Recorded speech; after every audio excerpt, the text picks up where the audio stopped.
everyone. Good morning, good afternoon, good evening. Dear authors and invited guests, welcome to the technical session 8I.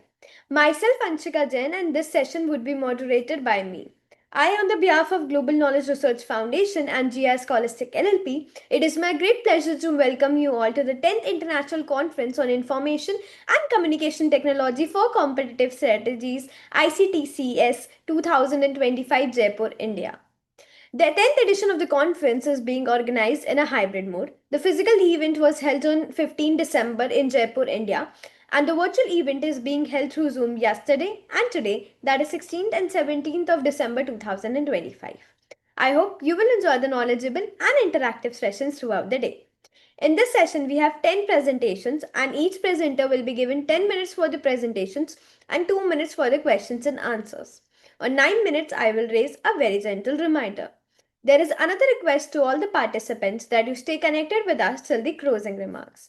If you have any queries or any update, then you can write it to me in the chat box below.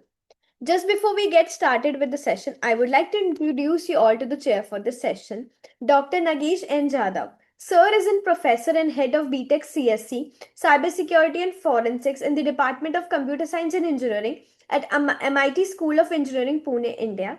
His research interests include in artificial intelligence, machine learning, deep learning, effective computing, and federal learning.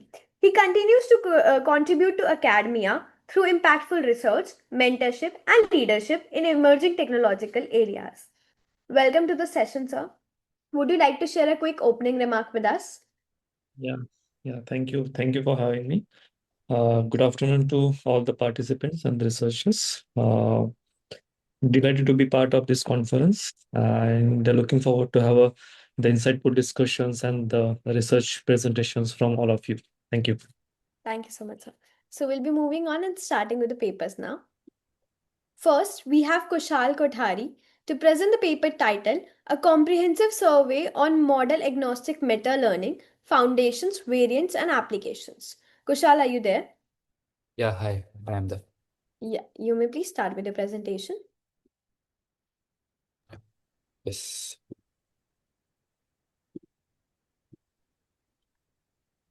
Is my screen visible? Yeah, your screen is visible. You may start. Just a second. Good afternoon, respected session chair and one and all present here. I am Kushal Kothari. I am from Pimpri Chinchwad College of Engineering and Research, Pune. Today I am here to present our research titled A Comprehensive Survey on Model Agnostic Meta Learning Foundation, Variants and Applications.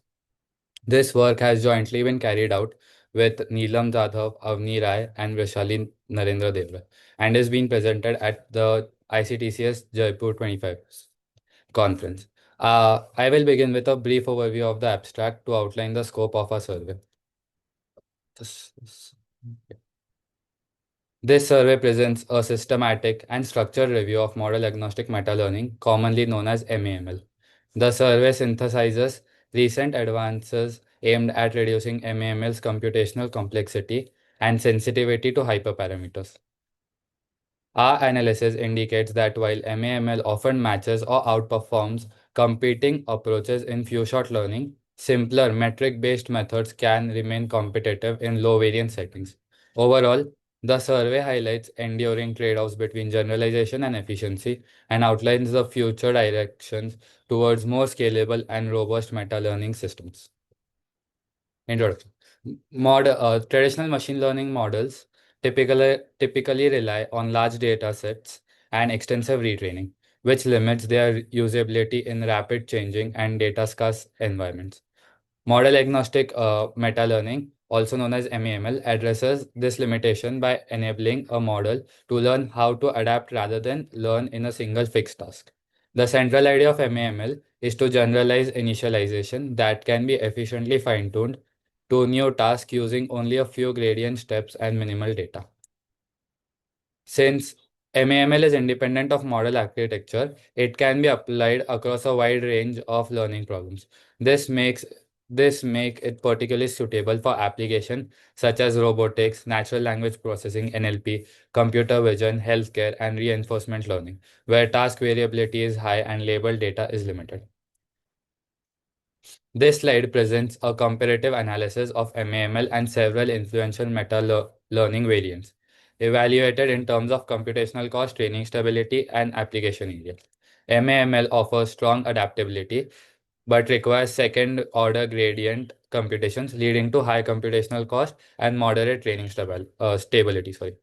Reptile simplifies the meta update process by eliminating second grade gradients, resulting in a lower computational cost and improved stability. Prototypical networks, protonets, rely on metric based learning without meta gradients, making them highly stable and computationally efficient. Agnostic SAM, sharpness aware meta learning, enhances generalization by avoiding sharp minima through sharpness aware optimization, offering improved robustness at a moderate computational overhead. This comparison highlights the design trade-offs that the guide the selection of meta-learning approaches for different problem settings. Here is an architecture and framework. This slide presents the architecture of the model agnostic meta-learning framework, which is designed around a bi-level optimization consisting of a inner loop and an outer loop. The objective of this architecture is to set meta parameters denoted by theta that acts as a strong initialization, enabling the model to adapt quickly to new tasks using only a small amount of data. The process begins with initializing meta parameters in the outer loop in meta parameters. In the outer loop, a batch of tasks is sampled from a task distribution where each task represents a distinct learning problem. For each sample task, the algorithms enters an inner loop, also known as task adaptation phase. In this phase, the model computes the task-specific loss and performs one or more gradient descent updates, resulting into task-adapted parameters. These task-adapted parameters are validated on a validation or a query set corresponding to the same task, and resulting loss is referred to as meta loss. Once meta losses for all the tasks are computed, they are aggregated across tasks. The outer loop then updates the original meta parameters using the meta gradient, which reflects how well the initialization supports rapid learning. This optimization process is repeated until convergence, providing an optimal initialization rather than a task specific model.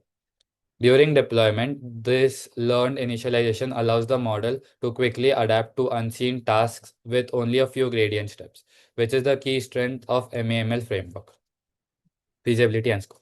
From a practical standpoint, the MAML framework is technically feasible as it can be implemented using standard gradient-based models and popular libraries such as PyTorch.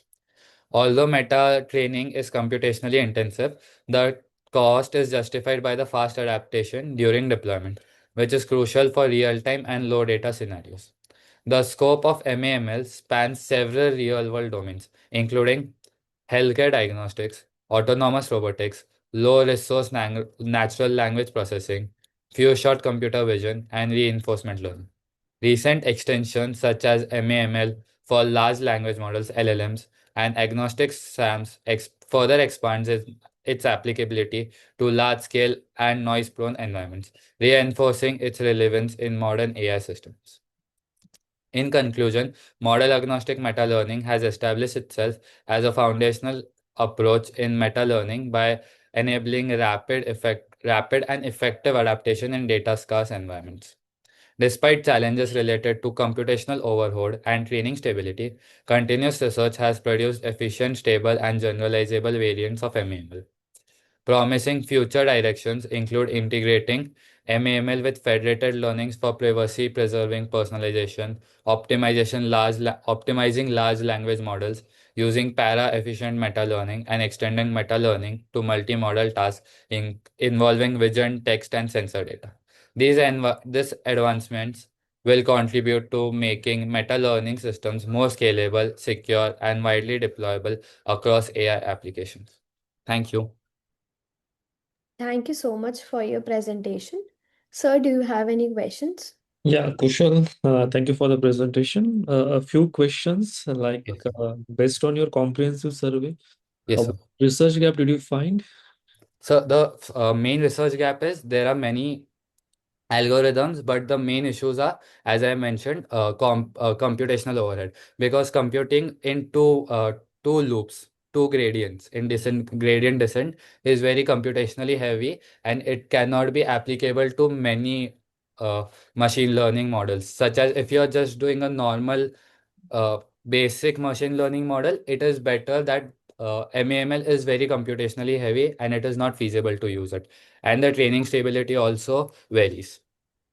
And where do you find its future scope of this MAML? The future scope is mainly in healthcare. Just like for an example, if you try to scan cancer based on the CT scans and all, there are data very limited. There is not extensive data available. So main finding where is cancer detected or not, it is one of the main future scope for MAML. Robotics, we can also add in robotics. Robotics also real-time data is very scarce. So it is also another future scope for MAML. All right, thank you. Thank you, sir. Thank you so much for your presentation. We'll be moving on to the next presentation now. Next, we have Anuradha Seni to present the paper title A Robust Video Watermarking Scheme Through Motion Frame Extraction and DWD SVD Approach. Anuradha, are you here? Yes, ma'am. Yeah, you may please begin with the presentation.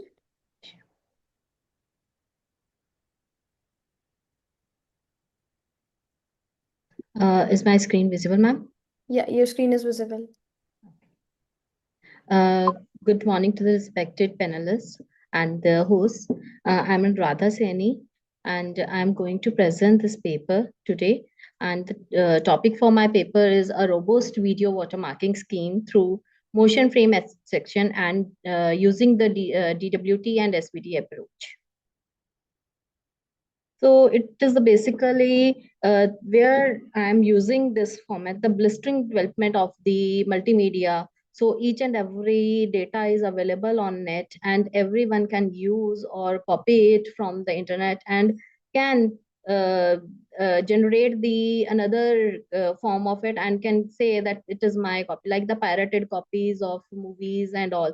So my paper, this paper represents the how we can secure it, and by using the DWT and SVD approach, I have added a guided filter approach, which is making it more relevant for the author or the main authentic person to say that this is the authentic video of mine. And the imperceptibility means I am using the invisible watermark so that the other person, the attacker, should not know about that the watermark is there in the present there in the videos. So this full approach is implemented on videos by using DWT, SVD, guided filter, and a basic uh, uh, watermark instruction is there, so that we can even not inserting the video watermark directly. We are just implementing some securities in it. So the basic introduction for this paper is that uh, we have so many techniques, like I have uh, represented in my second one, that there's cryptography, steganography, normal watermarking, which was visible, and everyone can see that cryptography, that it is has been changed into another form. Watermark is there. So by implementing or by putting up an another visible watermark on your visible authentic watermark, it may hide your visible watermark over there.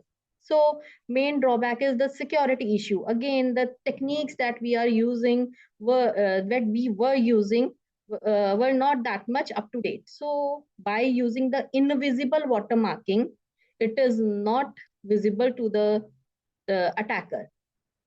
So what the digital watermarking exactly is, we are putting up some information inside the frames of our video to authenticate the video for copyright protection, for broadcast monitoring. So every aspect of security we are covering up over here. So we can insert a text, we can insert an image or a fingerprint as a watermark in my video. So right now I have implemented a black and white watermark for the videos, but for future we are trying for inserting a colorful watermark also, but more success we are getting in black and white watermark. So this is the basic process of digital watermark insertion and extraction. So we take the original watermarking, and then we have an embedding system, how we are inserting the watermark.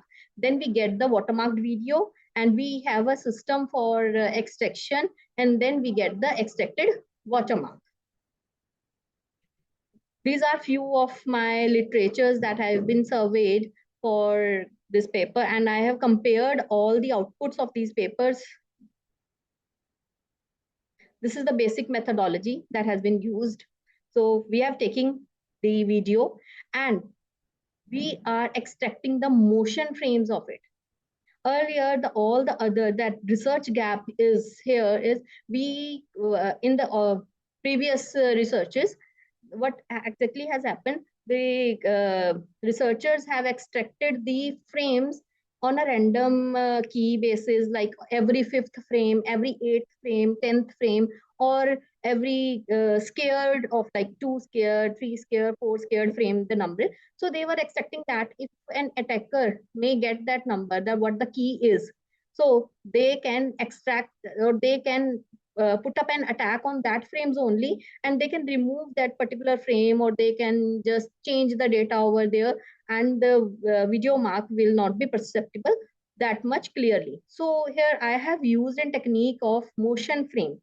As the scene changes, the first motion frame that will always be there, because as the scene will change, the first motion frame, if we will miss that frame or if we will corrupt that frame, there will be no combination between those two scenes. So the first motion frame, I extracted those two motion frames, and then inserted the DWT and SVD. Means by after extracting the motion frame, I am implementing DWT and SVD approach in it. And after implementing that approach, I'm embedding watermark on those frames.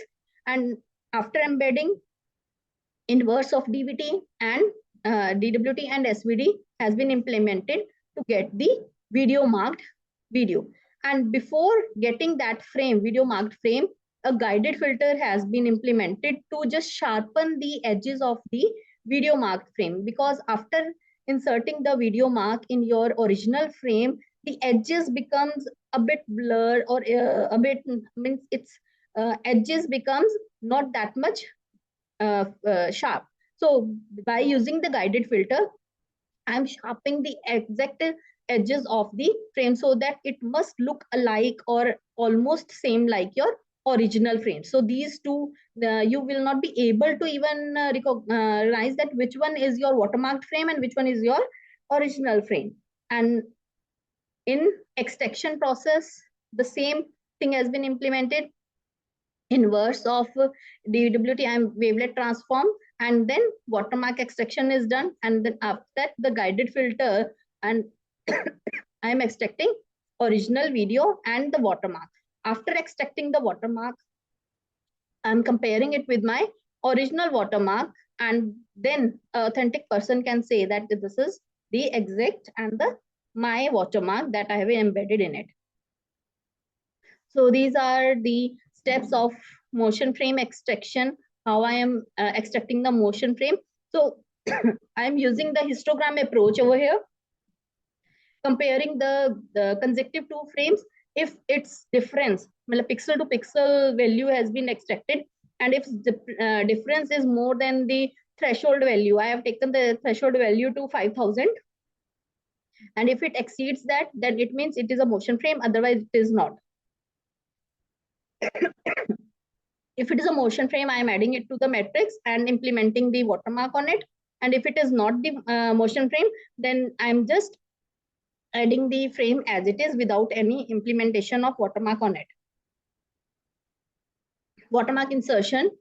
This is the algorithm that has been used after instructing the extracting the motion frame by using these components. That means I am just converting my frame into two parts, that is my illumination process and the chrominance component. So I am not changing the chrominance components, just changing the Y matrix. So this is luminance component. After implementing DWT and SVD on my luminance component, I am getting Y dash. With this Y dash, CB and CR, combination of this, a new frame has been formed, that is Y dash CB CR, after inserting the watermark in it. And after getting this, a guided filter has been implemented so that its edges get sharp as like the original frame. How I am extracting it? I am getting again a RGB frame from the video clip and just check for its motion, whether it is a Sorry motion to frame or not. interrupt you, but you have 1 minute to conclude your presentation. Yeah, sure. If it is a motion frame, then I implement the inverse of it and implement guided filter and reconstruct the watermark. So these are the samples of my research. That is one of the report that this is the original frame and this is the watermark frame. There is a very minute difference. I can just see some difference over here, and this is the watermark that I have inserted, original watermark, and this is my extracted watermark. So after extraction, I can just say that it is almost extracted, and the water, or there is no difference between the original and the watermark. This is the result of my robustness evaluation. I achieved all these values with the different types of attacks in it: signal processing, geometric attacks, and frame attacks. And I've compared it with the different already presented research, and I've achieved so many values which are more than the values mentioned. And these two, where the Poisson noise attack and the Lucy compression attack, these are the areas where the other researchers can work upon, because I'm unable to get very good values in it. Means this approach is not to giving the good values for these two attacks. So here is the research area where the future scope is there. So I just conclude my presentation by just telling that the approach clearly shows that the quality of watermark video improves due to the guided filter, and the proposed method that it may the chosen motion objects, and by resulting high quality of the obtained watermark video. So consequently, the original video object and the watermark video has very little difference, which we can just see with the results of it. So where the original object and the watermark image are not aware, we can recommend the presented technique must be applied in case of exclusive applications of watermarking of video. Thank you. Thank you so much for your presentation. Sir, do you have any questions? Yeah, Anuradha, there are two questions. Like, as you are using the 2D DWT, discrete wavelet transform, and single value decomposition, Yes, what is sir. the time complexity of your algorithm? Have you calculated that? Yes, sir. Time complexity has also been calculated on it. It is not that much reduced, but overall turnover time is a bit reduced because of the use of the motion frames, as we are not implementing the uh, watermark on each and every frame, or every fifth or every 10th frame. We are just inserting it on the motion frame, and the video size has been also reduced because of video mark has been divided into 4 parts, and that 4 parts are inserted in different frames. And as we see, that there is a loss of some information on the pixels due to watermarking. So is Yes, it sir. going to impact entire video or few frames only?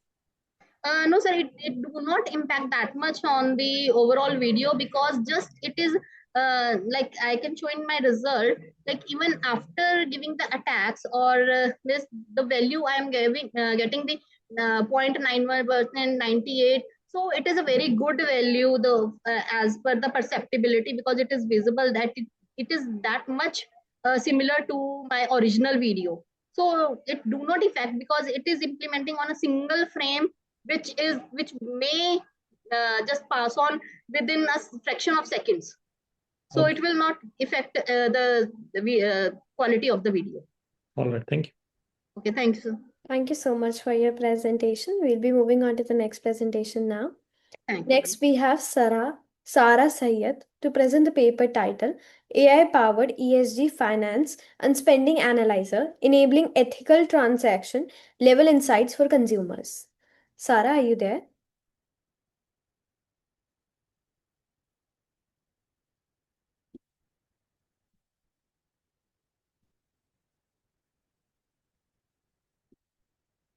Sarah, are you there?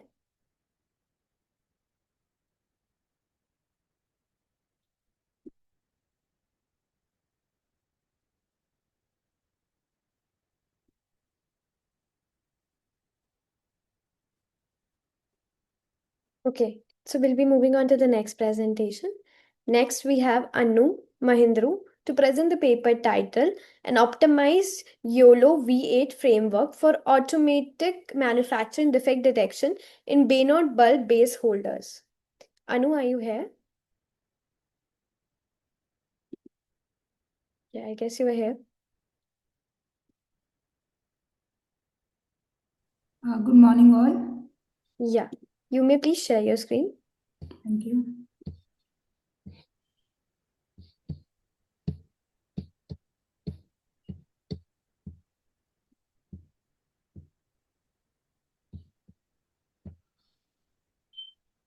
Fine. Yeah, please start.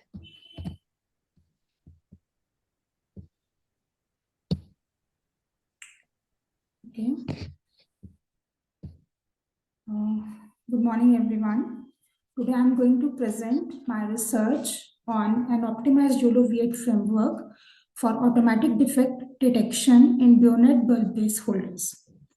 Bayonet bulb bases are standard in most households and public infrastructure, and they're popular because of their robust push and twist mechanism. They provide backward compatibility and thus they facilitate seamless technology transition. But the production of bulb base holders is mostly done in small and medium enterprises in India. And these small and medium enterprises usually rely on manual inspection system, which are prone to human error. So my research addresses these flaws by proposing an optimized YOLO V8 framework for automatic manufacturing defect detection in these components. As we can see that in India and globally also, the lighting market is growing at a rapid rate, and it is projected to grow by, we can say that 5 times more from present scenario by 2033. So since bulb bases are a crucial component, so their production plays an important role and their inspection is also very important to be done in a automated manner. So some recent studies have shown that the trend of using YOLO is gaining momentum, and we can use these models for small defect detection in industrial components. But after going through literature, various literature which is being provided, it has been seen that still there is lack of compact, affordable inspection system tailored for small and medium enterprises. And these systems mostly rely on handcrafted features, and these struggle with complex textures and subtle anomalies and variable lighting conditions, leading to not consistent performance in real-world settings. Moreover, there is no industry-specific data set available for bayonet bulb-based defects detection. So studies highlight all these gaps. Based on this, the objective of my research is basically to create a calibrated image dataset of bayonet bulb base holders with diverse defect types and to develop and optimize automatic inspection system to achieve an effective trade-off between the quality and efficiency in defect classification and localization. Finally, to design a YOLO V8-based defect detection model and optimize its key parameters using Taguchi design of experiments as a robust systematic selection strategy. For this, the experimentation started. Sorry, one second. For this, the experimentation started with the creation of the dataset. Firstly, the samples were taken from an industry in Punjab, and then about 1,500 samples were taken, and then we have done the sorting of those samples. And finally, an image collection was done of about 357 images, representing the 3 balanced classes. These were non-defective, wrinkle defect, and body crack type defect, with each class having 119 images. After pre-processing and standardization, images annotations was done to label each image according to its respective class. Labeling was performed using Label IMG tool, where bounding boxes were manually drawn around defective regions in each image. Each annotated region was assigned appropriate class label. Annotations were saved in YOLO format, enabling direct use for model training and evaluation purpose. These are some of the sample images. Then the methodology is based on object segmentation. After dataset creation, a YOLO V8 pre-trained model was used. Now, the question is to train this model, to do hyperparameter setting of this model, not in an error and trial method, but in a systematic method. So this was the main objective. For this, we used the Taguchi design of experiments. As we know that Taguchi is basically a statistical method, and it provides quality engineering, focuses on the robust design. So we have used for very first thing is to decide the key factors which are to be taken. So for that we have chosen YOLO model version, YOLO V8 model version, other input image size, learning rate, optimizer to be used, and whether augmentation should be done or not. Okay. Depending upon these 5 key parameters, then Taguchi analysis was carried out. And orthogonal levels for all these parameters was set. Then orthogonal array, proper orthogonal array was, mixed orthogonal array was chosen. And then after performing these experiments, we arrived at the best selection of the parameters. These are the levels for the key factors. Like the model version levels are whether we should use YOLO 8 nano version, small version, medium, large, or extra large. Then it is image size. We have used 3 image sizes, 160 by 160, 320 by 320, and 640 by 640. Obviously, for larger image sizes, 640 than 640. Rather, the image size is greater than 640 by 640. The computational overhead was becoming very large, and since we have done these experiments in Google Colab, so it was giving a runtime error. So we decided to take these 3 factors only. Then the learning rate step was 0.01, 0.003, and 0.004. The choice of optimizers was between SUD and Adam. So depending upon these levels, we have chosen an L18 orthogonal array, which reduced the experiments from 180 to just 18. So these were the experimental outcomes as per the Taguchi's mixed orthogonal array. Then the interaction slope plots were drawn for each factor and for the value of evaluation matrix. So as we can see these plots, we see that the larger the slope means that particular factor is affecting mostly. The slope defined like this, the significance of each parameter. Then the optimum values obtained were like this, that if we want to consider the mean average precision, then the model should be extra large, image size should be 640, learning rate was 0.005, and the choice was of optimizer was SGD. So depending on these parameters, we concluded that each parameter is affecting the evaluation matrix is showing varying sensitivity. If we want to consider the mean average precision, then model X is getting highest significance.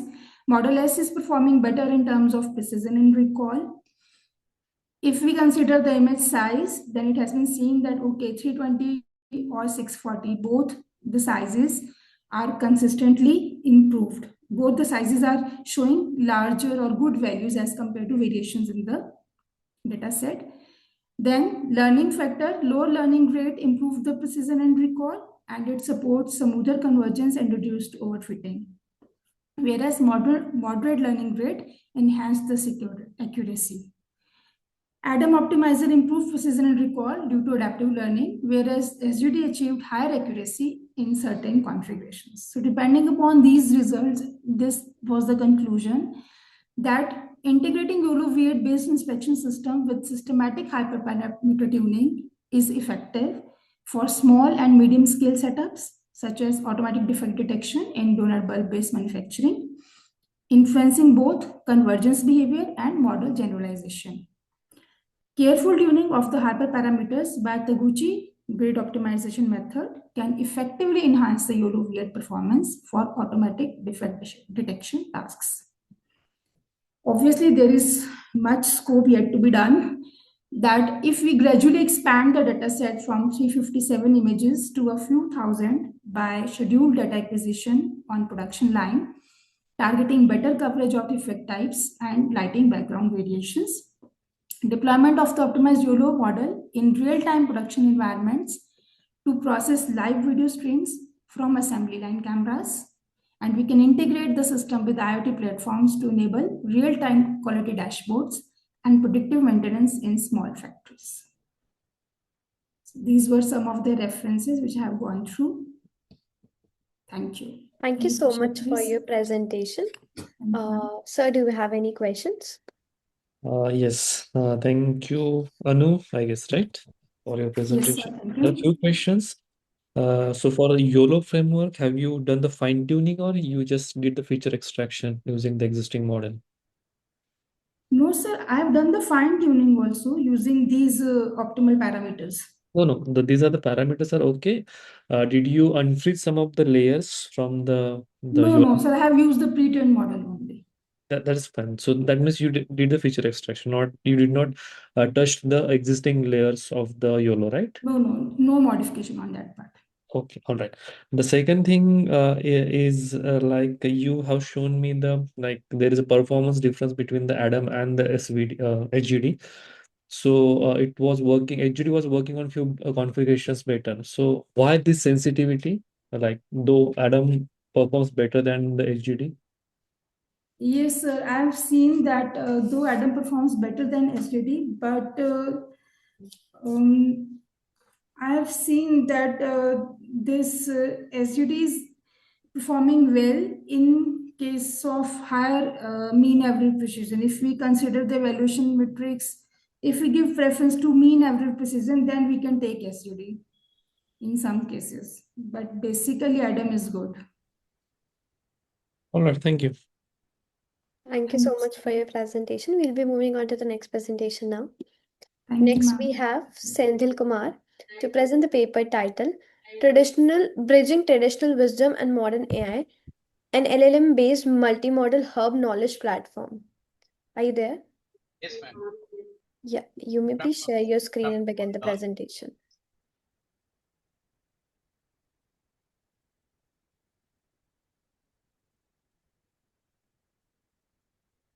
Slide visible. Your screen is visible, your voice is a little low. Is it visible? Can you hear me very clearly? It's still a little low. I'll put it on.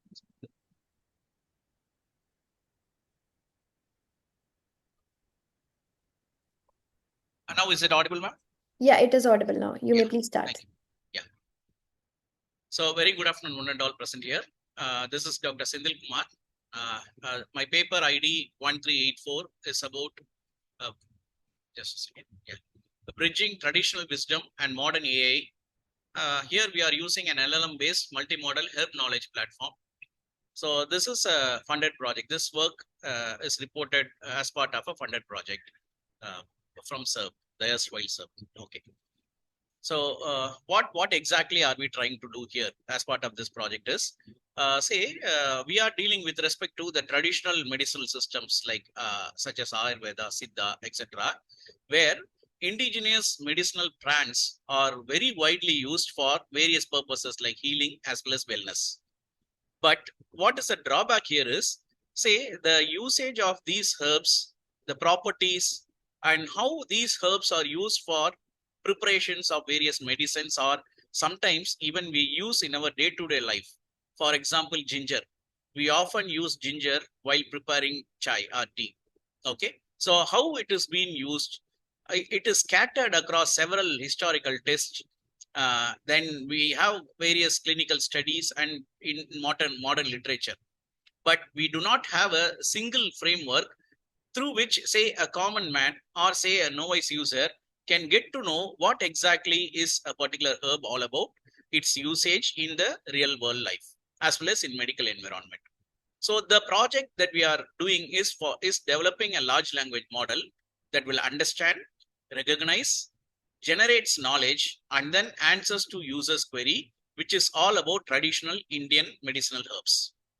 So the core objectives are, fundamentally, we do not have data. So the first objective is to collect and pre-process certified herb-related data, which is multimodal in nature. We collect both images of herbs as well as text data from various sources. Okay, and then we transform this data into JSON format.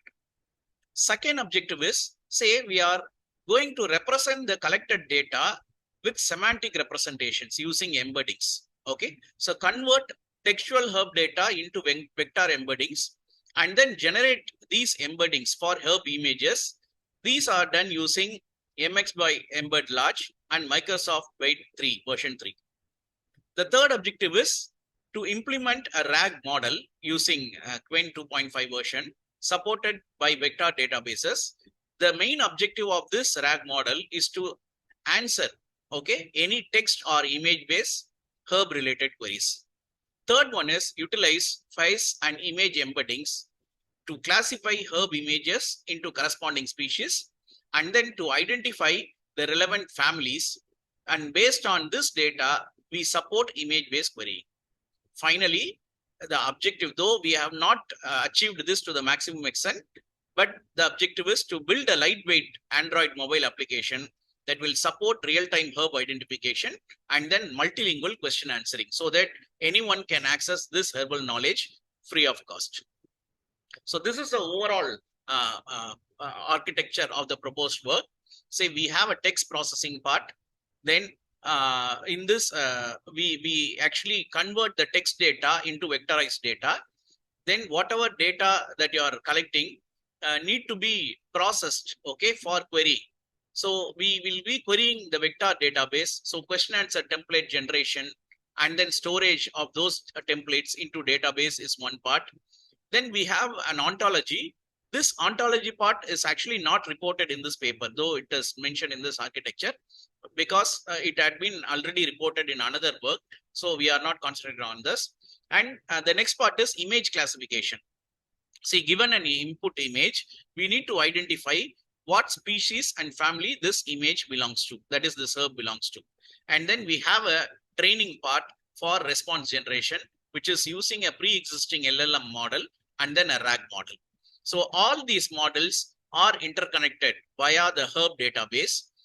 And this herb database is in turn connected to the mobile interface, okay, wherein we provide, see, if it is a web interface, we have a dashboard service.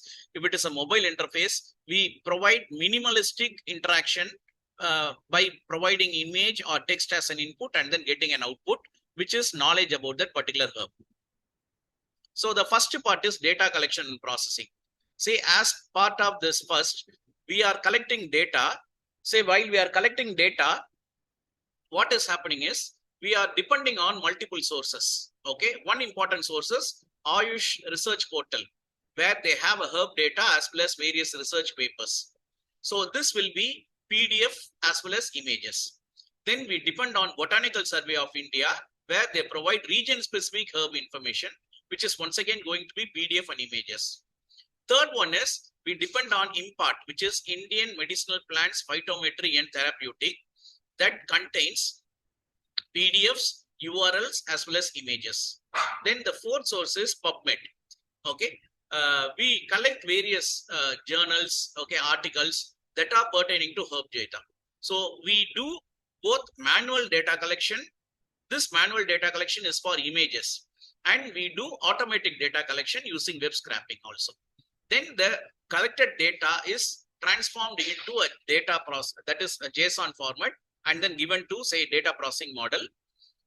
This is, say, a sample data that we have collected from OSHA website, wherein they provide a detailed summary of a particular herb, okay, the state-wise distribution of that particular herb, and what are the phytochemicals that are. So such information are utilized or scrapped, web scrapped, and then we create the JSON file. The first part is the response generation part. See, the objective of the response generation part is enable accurate, context-rich, and herb-related question answering. How this is achieved is by integrating vector search, web retrieval. Then we use a conversational memory and LLM-based generation. So how we achieve this is user provides a text input or an image query through that interface. Then the query can be, see, we have built this for Tamil as well as, say, English. So the query sometimes may be in Tamil. So what we do is we translate the query into English using Google Translate API. Suppose if it is an image, what we do is we separate the image from the given input, and then we give it to an image classifier module to classify the plant species. Then we resolve the query that comprises of the image name, which is a text, as well as, say, the other details inputted by the user, and this is passed to the next module. The response generator, next what it does is it converts, it checks with the conversational memory whether such query has been already issued by the user. For example, what are the benefits of, say, a specific species. So in case if past interaction with respect to the data is there, then the model will use that data for constructing the answer, and it becomes, say, an independent query. If not, then the final embedding is generated for the query using MX by embed large, and then it is passed to the next module, that is vector search or a web lookup.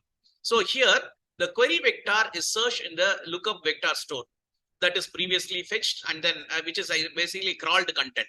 Okay. Then if there is a hit, then the relevant web text is added.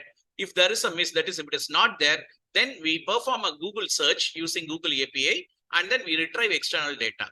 Then the response is generated using Quen, and the retrieved context plus the query is passed to this LLM model. Therefore, it generates multimodal output, which is updated into the memory back, and then a summary of this is given to the user.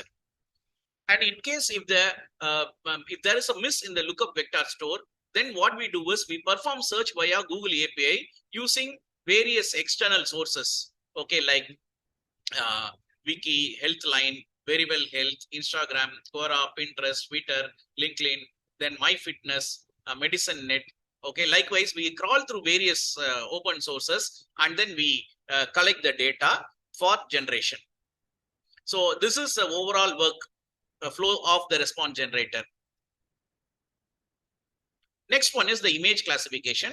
See, to handle the user queries that involves herb images, we separate the image, and then we use Microsoft Byte model and face-based image classification model to identify the name. Then this name is passed to the query resolution part. Sorry to So, interrupt you, yes, but you have 1 minute to conclude your presentation. madam. You have 1 minute to conclude your Oh, I'm presentation. sorry.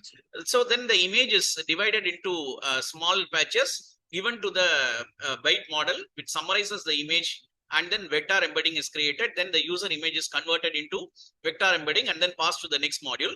Then the image is classified. Then in the user interface, say a query for a query, what are the users of Ada Thoda plant is given means, then the image of the plant, the name of the species, and the users will be displayed in this user interface. Then finally, what we do is we then this is a mobile interface which supports bilingual Tamil as well as English.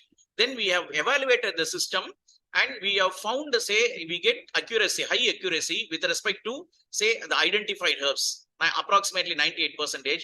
And it also handles unknown classes by connecting to web resources and then providing an answer. And we can see we have evaluated the system for image classification by having various thresholds. So we can see that if the threshold is, say, 15,000, then there is a compromise between precision and recall. And then we evaluate the system generated output with respect to experts. So there are two evaluators utilized. We make use of intra-class correlation coefficient as well as Spearman's rank correlation, identify the evaluation, and then evaluate the final results based on users evaluation, real users evaluation. So to conclude, this is a bilingual RAG chatbot that has been generated for disseminating users of various traditional herbs. What is the future scope? See, we haven't concentrated more on the mobile app development. We have done with the preliminary interfaces. So the next is create, say, a well-developed mobile app that may suit best for Android as well as iPhones. Then expand the herb data set. As of now, we have worked only on 55 common species, but there are thousands of more of species. Collecting data is a real challenge. So next it must be expanded, and then we'll have to close the loop, feedback loop. So some experts, say, or a practitioner can be involved for the purpose of annotating the chatbot responses. So we acknowledge ANRF for supporting us to do this particular project. These are the references. Thank you so much for your presentation. Sir, do you have any questions? Thank you, Dr. Sendil Kumar. It was a nice presentation. Just have a few questions like, as you are using LLM, which LLM you are using in the backend for this processing? Sir? Which LLM you are using in the backend? Is it OpenAI? Is it a Gemini? Or is it Cloud A? Or which LLM No, you are it is an OpenAI. You're using OpenAI? Yes, yes. Okay. So how many tokens you are utilizing of that? Like, Sir, we are utilizing roughly around 1,750 tokens, sir. okay, okay. Because we have only limited resources.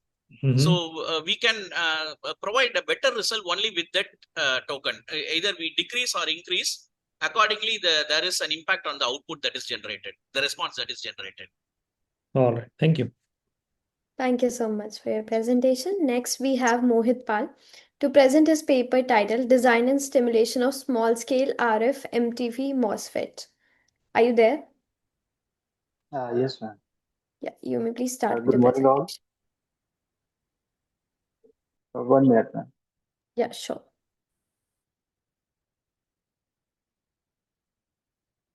Hello, ma'am.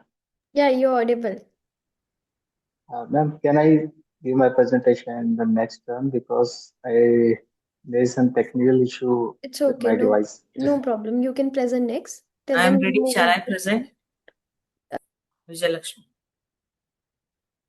I'll just have to check the sequence. Okay. We cannot, allow to present without any sequence. Acha. So next we will have S. Kumar to present his paper titled Energy Efficient Multiplexer Design for Resource Constrained IoT Processors Using Out of Phase Nanomagnets. Are you there?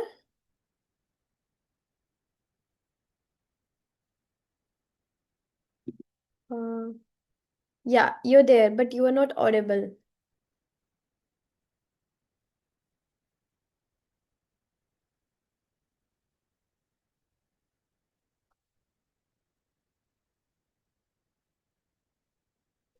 Am I audible, ma'am?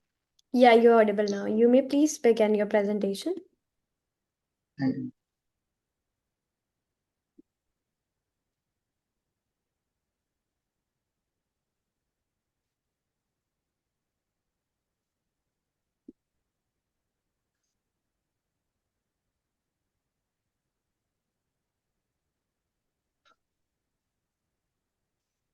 Is PPT visible now? Yeah, I cannot see the PPT. I can see your screen. Yeah, now it's visible. You may please start.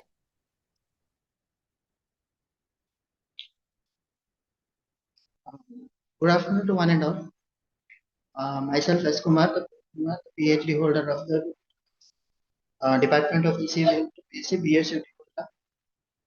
My topic is energy efficient multiplexer design for the resource constant IoT processor using out of phase nanomagnetic logic.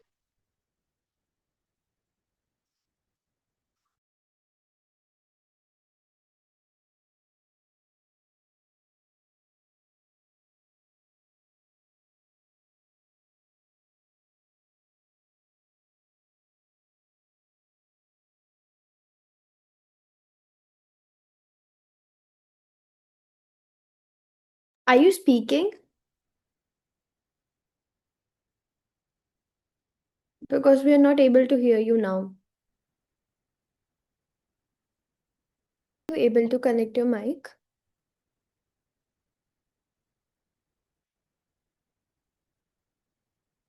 Audible.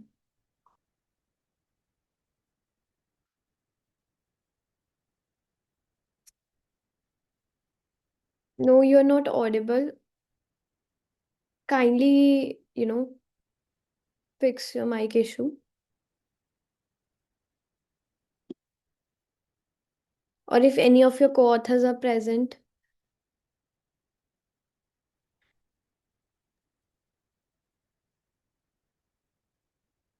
Yeah, Mohit, we can see you, but we cannot hear you.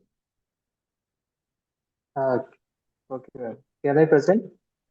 Mohit, I'll just check if S. Kumar is able to present, otherwise you present. Are you able to, communicate?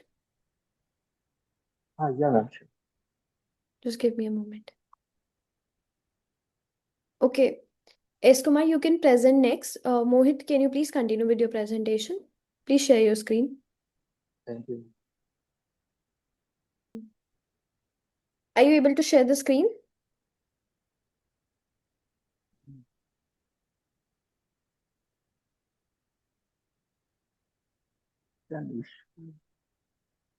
Is it sharing, ma'am? No, it's not visible yet. Is it visible?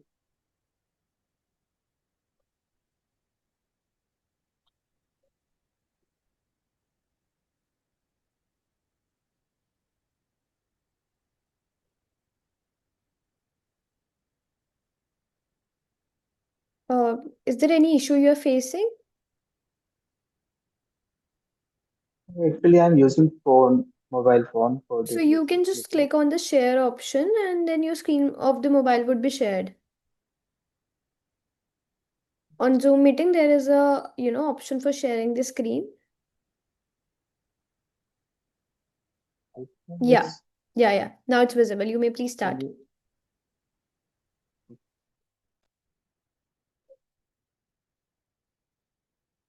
Okay, thank you. Good afternoon, all. I am Dr. Mohit Payal from Graphical Hill University. I am here to present my paper on design and simulation of small-scale RF MOSFET. Uh, these are the contents of my presentation, which include introduction, structure, definition, results, and conclusion, and some references. First of all, I want to tell you something about the planar MOSFET, conventional planar MOSFET on SOI. SOI is silicon on insulator. Silicon is a promising semiconductor device for the manufacturing industry for designing the MOSFETs and other solid state devices. Actually, my device is designed for the lower power and for high frequency applications.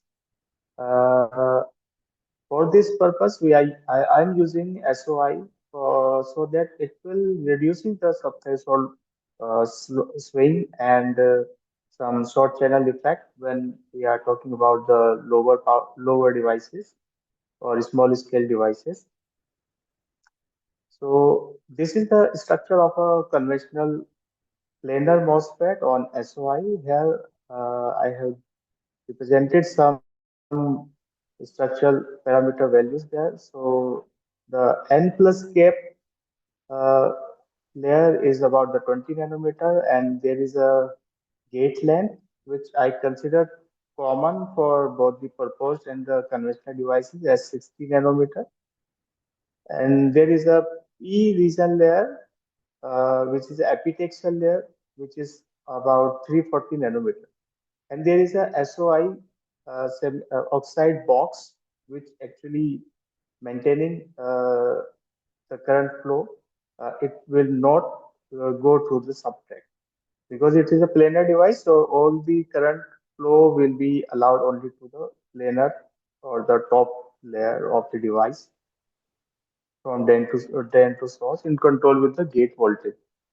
So it is a conventional planar MOSFET. Next, what we have proposed, we will place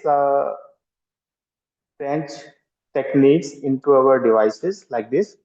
We have placing the different gates vertically in the trench with the oxide in the conventional device and represented it as a proposed MTF MOSFET, which is a multi-trench finger MOSFET. By applying the multiple trenches into the device, it will increase the current conduction because multiple channels are creating along the sides of the trench, gate trench. So it will enhancing the current conduction of the device. So by increasing the current conduction, it will support the higher voltages, higher current conduction. So by increasing the current conduction, it will also increasing the other parameters like transconductance.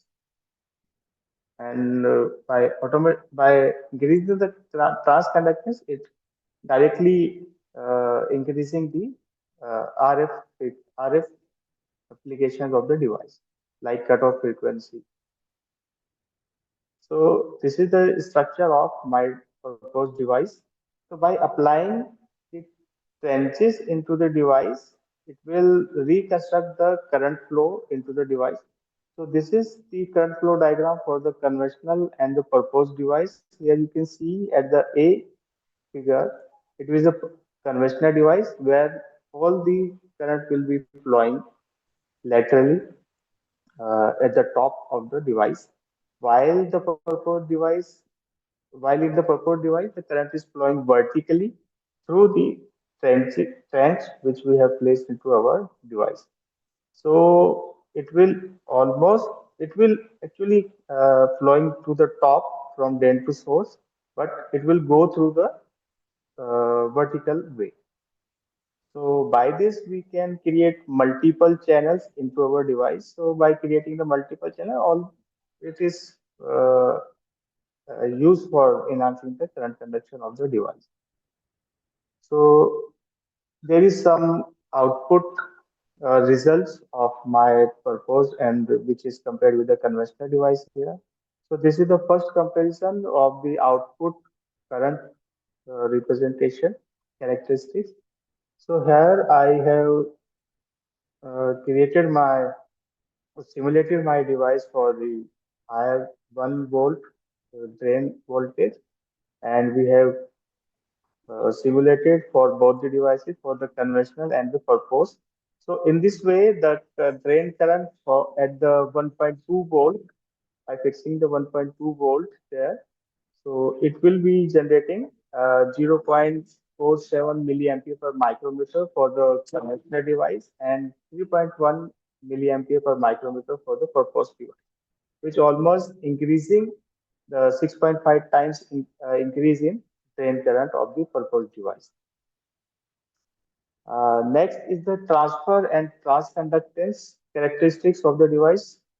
So transfer characteristics almost it will representing the current flow of the device, and transconductance, which is a its short form, we can call it as a GM. It will useful for defining the device for the RF applications. So here you can see that from the transfer characteristics, the threshold voltage of the conventional MOSFET is 0.75 volt, while the proposed device is 0.45 volt. Uh, by by identifying the threshold voltage, we can able to find out that when the device is will be off, how fast it will be on and off. So proposed device will be very much uh, useful to switching off, on and off faster way than the conventional device. Next is the transconductance. So transconductance of the conventional device is 1.0 microsiemens per micrometer, while for the proposed device is 3.7 microsiemens per micrometer. Now it is 3.7 time. It will give 3.7 time increase in transconductance. The reason is same. We are placing the multiple trenches into the device, so it will uh, controlling the current flow in the proposed device in a better way than the conventional device. And it is also useful for calculating the cutoff frequency of the device, and which is by which the device can be applicable for the uh, application for the higher RF applications. The second is the cutoff frequency characteristics of the proposed and the conventional device. Here you can see the cutoff frequency for the proposed device is 83 gigahertz, while the conventional device is having 62 gigahertz. It is representing 1.3 time increase in cutoff frequency, which make our proposed device useful for the higher frequency and mixed circuit applications. There is a conclusion for my presentation. So by applying the multiple trenches into the device, it is useful for enhancing the different parameters like current, transconductance, transfer characteristics, and frequency of the device. So the proposed device is the promising device, which is representing here into my presentation, which is useful for the RF applications by applying the multiple fingers or trenches into my device. So these are the some references. Thank you. This is end from my side. Any question? Yeah, one question I have, like, what is the frequency range you are considering? It is in gigahertz. Okay, so do you have a specific parameter like 100 gigahertz, like 10 gigahertz? What frequency range you are considering? Yes, sir. Basically, I'm designing my device for the RF application. For nowadays, the most applications are run on the gigahertz only. So we are from the future scope point of view, we have considered for the gigahertz. Okay, and We what can would calculate it for the megahertz. yeah, and what would be Yes, sir. power output? Like, have you considered power output for this? Uh, Actually, this device is for the small power, small Mhm. scale MOSFET. So it is not useful for the power devices. So how much you are proposing? How much power you are proposing for this? Like, I think 1 volt, sir. all right. 1 volt or 1.2 volt, which I consider into my this slide output and characteristics. Oh, thank you. Thank you so much for your presentation. We'll be moving on to the next presentation now. Next, we have Opiliova to present the paper titled Forging Digital Excellence, Assessing 4IR Adoption's Impact on South African Construction Project Management. Are you there?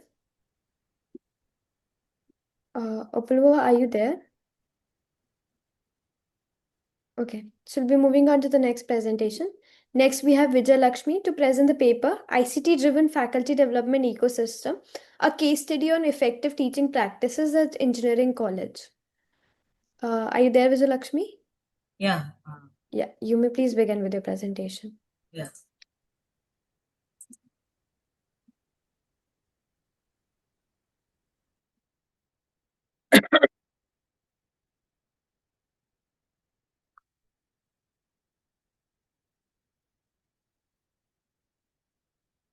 My screen is visible.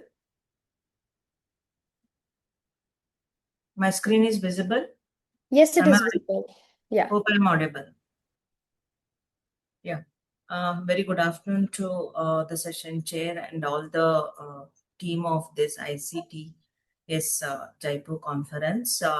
This main paper presents an ICT-driven faculty development ecosystem, which is designed to enhance the teaching effectiveness in engineering education through structured integration of digital tools and which is mainly based on learner-centric pedagogy.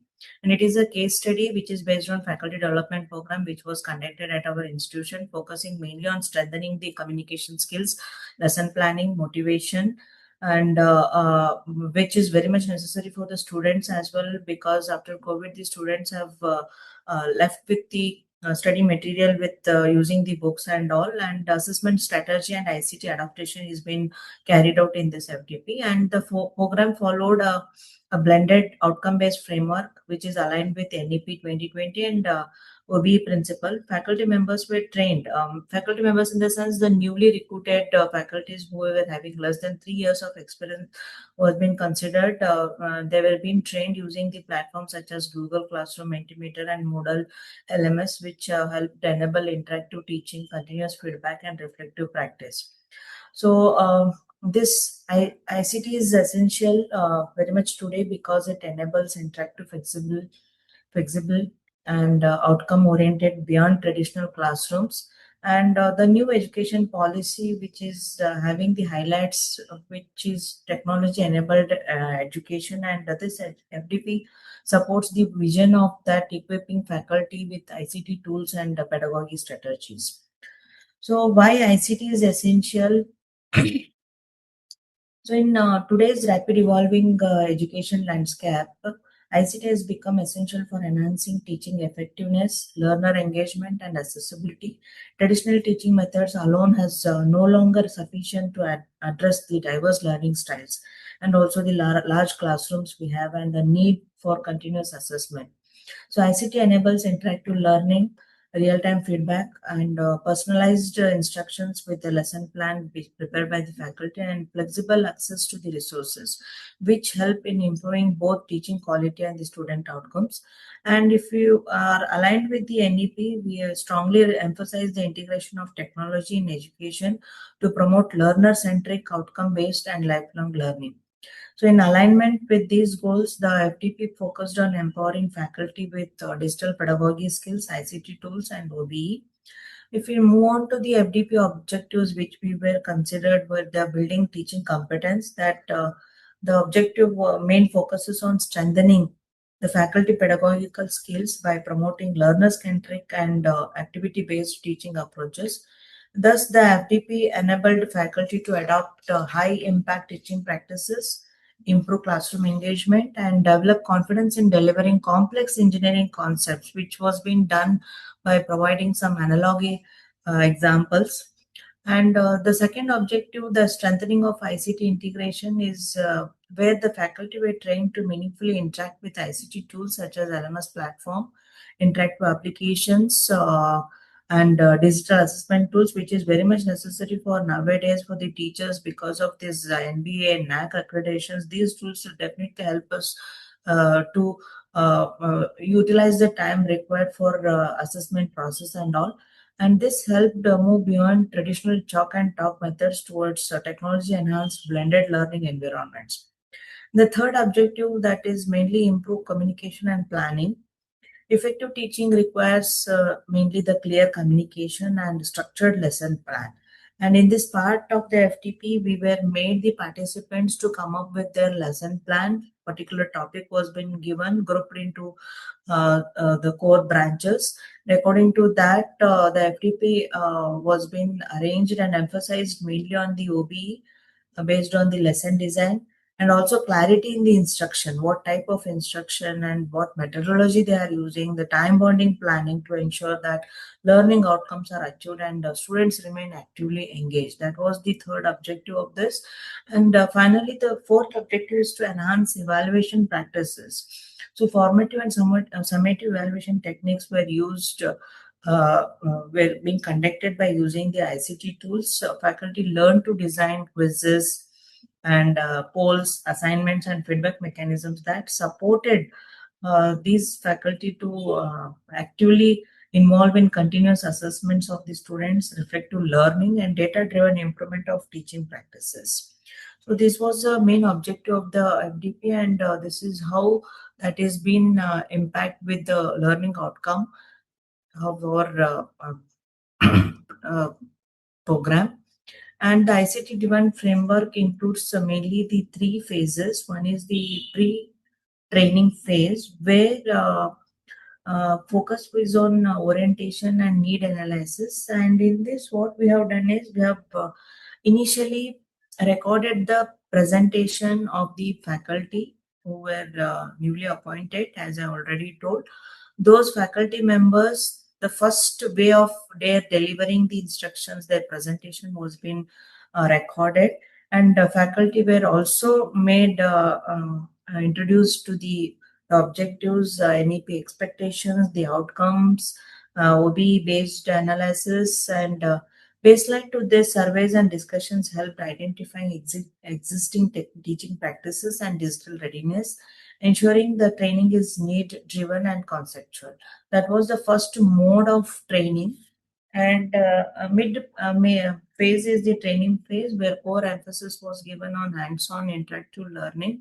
The participants were made to prepare their own lesson plan and come up with a plan of how it is being used, and how they are made to prepare with high impact teaching practices, which was mainly activity based. And in this training phase itself, they were made aware about the different ICT tools in the training part of this. And the last phase, that is the post training phase, which was main focus on reflection, feedback, and continuous improvement. Faculty were made to learn how the real classrooms were being used to engage, receive feedback, and refine their teaching strategies. Again, post training, we have come up with a recording process of each of the participants, where they themselves express that after undergoing this training process, they were able to know how, which type of methods, which type of techniques they have to use for instruction delivery, and how to prepare a 60-minute session, which was very much necessary for them, and that was helped, and they expressed that it was very informative during the process of training. So core teaching foundation, which has been aligned with our FDP outcomes, that is high impact pedagogy, which emphasizes active learner centered teaching methods, which will help them to solve many of the problem solving points based on learning, discussions, and reflective activities.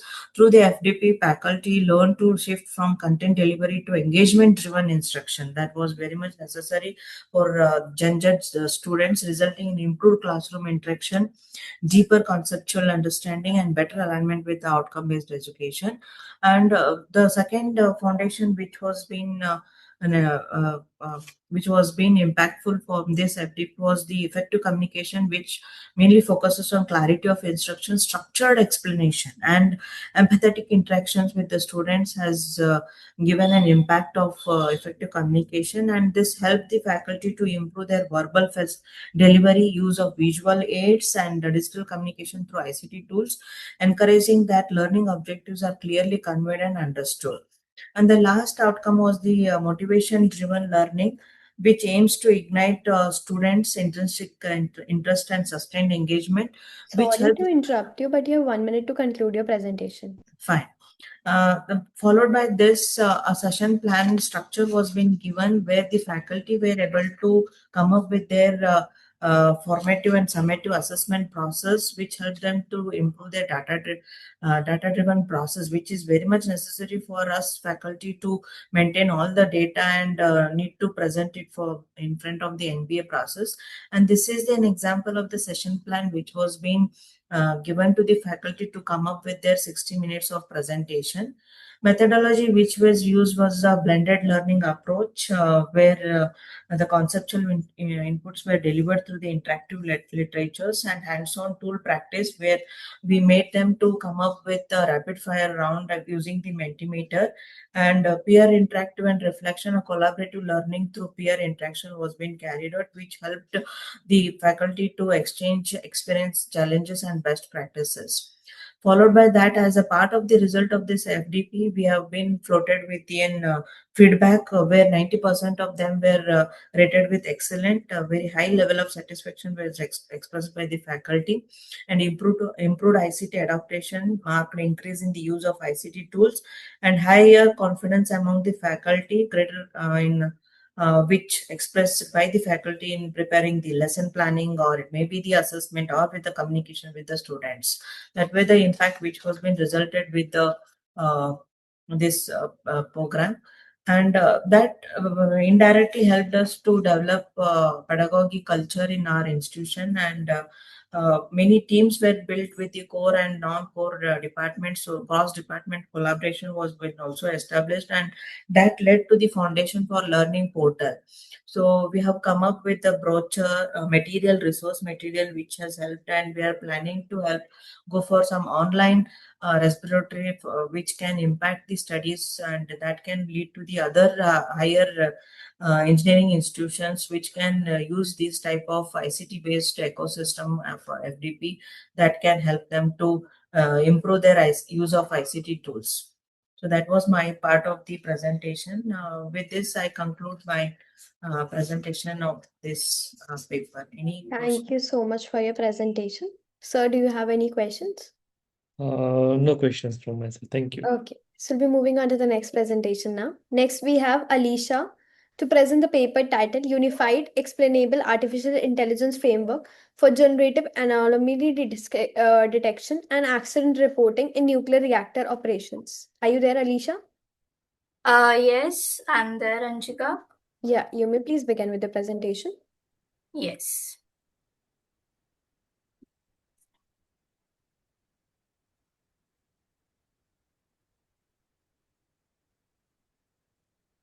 Just a minute. Yeah.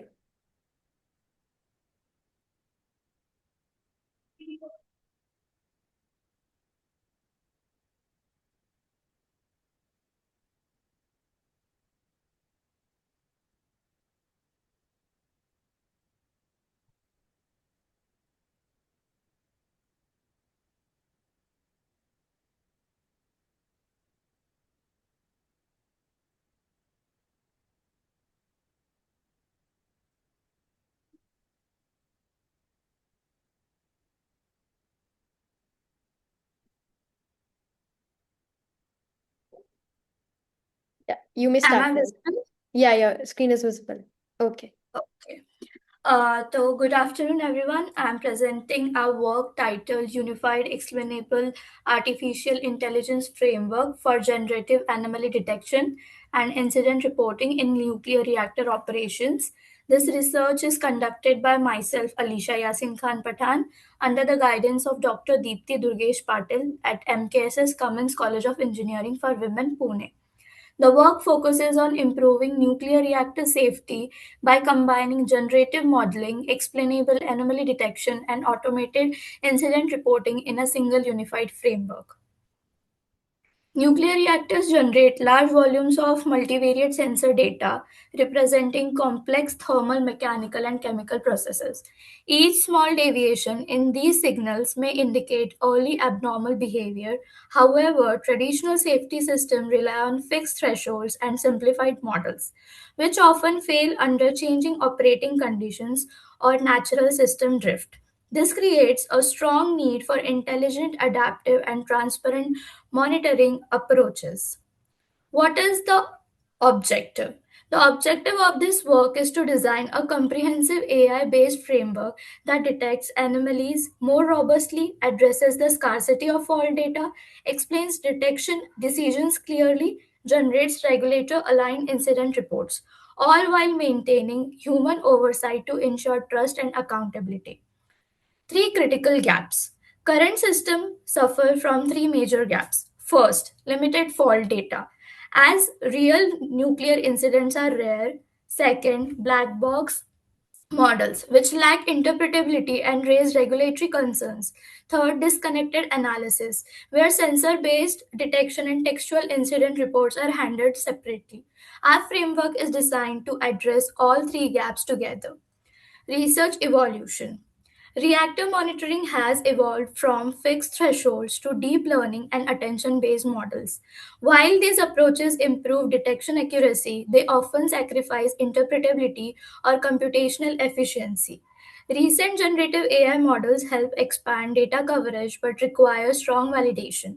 This evolution highlights the need for an integrated and explainable approach, which motivates our framework. This table compares existing approaches in terms of strengths, limitations, and interpretability. No single method fully satisfies the requirement of safety critical monitoring. Our unified framework aims to balance accuracy, transparency, and regulatory alignment while keeping humans in the loop. Role of generative modeling. Generative modeling helps overcome the scarcity of fault data. Time-GAN preserves temporal and cross-sensor relationships, while diffusion models capture subtle transient variations. Synthetic data improves training diversity but must be validated to ensure it reflects real reactor behavior and not statistical artifacts. Explainability in AI decisions. Explainability is essential in regulated domains. We use local explanation techniques such as SHAP to identify which sensor and time steps contribute to specific anomalies. Global interpretability and attention mechanisms help summarize overall model behavior. Together, these approaches support both operator understanding and regulatory validation. This slide shows the architecture of the proposed framework, designed as a closed loop system with continuous feedback. In this system, as we can see in our data layer, nuclear reactor, pressure water reactor sensor data, and the NRC license event reports generated from the website, which is from USA. The nuclear reactor data, the motivation behind proposing this framework is that existing nuclear monitoring systems treat data generation, anomaly detection, explainability, and reporting as separate tasks. Framework overview. The proposed framework is organized into four interconnected layers with continuous feedback. These layers are generative modeling, explainable anomaly detection, automated incident reporting, and human validation and feedback. Rather than operating independently, each layer feeds into the next, forming a transparent pipeline from raw sensor data to expert approved incident summaries. Generative modeling. The first layer addresses a fundamental challenge in nuclear safety analytics: limited fault data. Real nuclear incidents are rare, and relying only on historical records lead to poor generalization. To overcome this, we use time series generative adversarial networks, that is time-GAN, and diffusion based generative models. Time-GAN is well suited for reactor data because it preserves temporal dynamics and cross sensor dependencies. Important synthetic data is not used blindly. Generated sequences are validated using correlation and spectral similarities. Explainable anomaly detection. The second layer focuses on anomaly detection with transparency. We use a hybrid autoencoder attention architecture. The autoencoder learns normal operational behavior by minimizing reconstruction error, for making it suitable for our unsupervised detection, which is essential due to the lack of labeled anomalies. The attention mechanism highlights important sensors and time intervals, improving anomaly localization. To make the model's decision interpretable, we apply SHAP-based localization explanations, which quantify how much each sensor and time step contributed to a detected anomaly. As a result, anomalies are not just flagged but explained in terms of reactor variables. Automated incident reporting. The third leverages the gap between numeric model outputs and human readable reports. In practice, operators and regulators require structured incident documentation rather than anomaly scores. To address this, we use a transformer based language model trained on NRC license event reports and the LER cause repository. This model generates structured summaries that includes event description, probable cause, affected subsystem, recommended corrective actions. The purpose of this layer is to standardize and accelerate reporting while aligning outputs with established regulatory formats. Human validation. The final layer ensures human oversight, which is critical in safety critical systems. Domain experts review detected anomalies, explanation output, generated incident summaries. Their feedback is used to refine detection decisions. Now, next comes our methodology. The methodology ha- uh, describes the framework, implementation, and evaluation.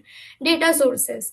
The methodology begins with two complementary data sources. First is the pressurized water reactor abnormality data set containing sensor data, and the second NRC license event reports from the LER cause repository.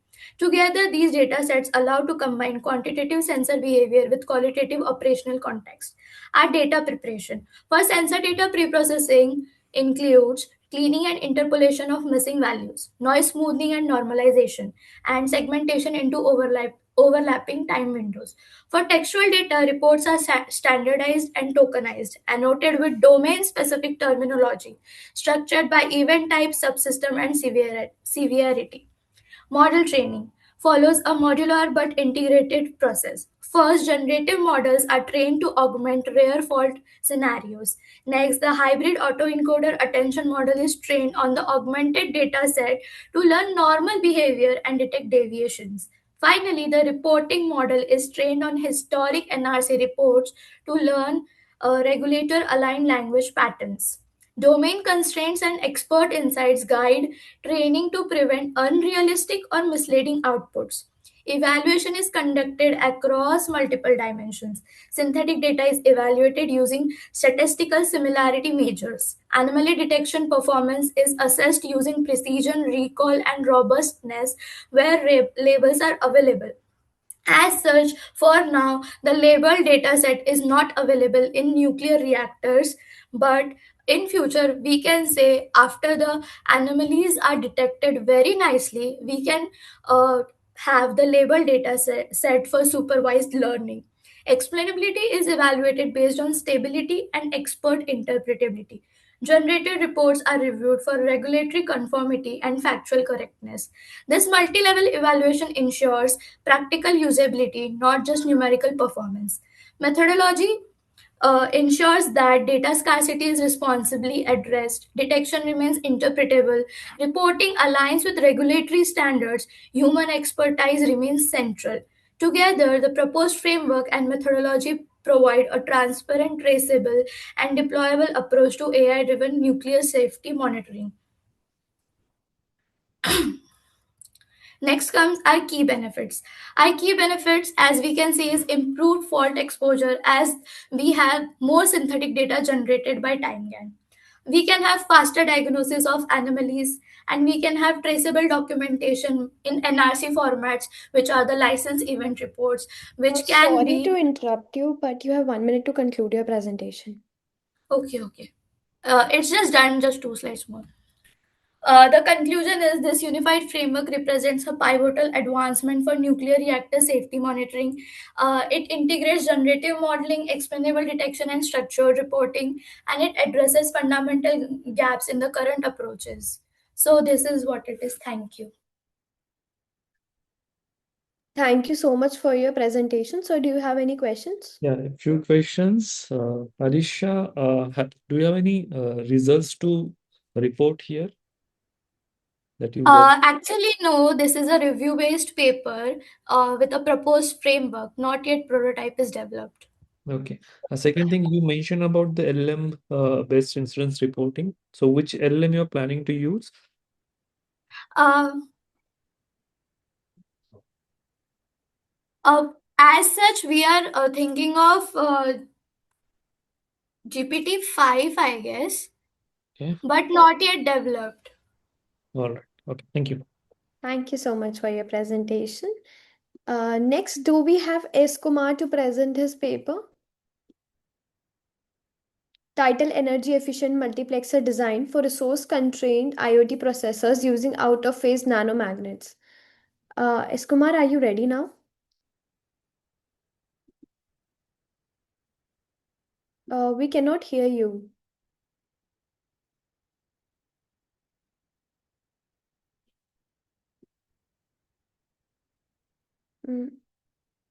We're not able to hear you.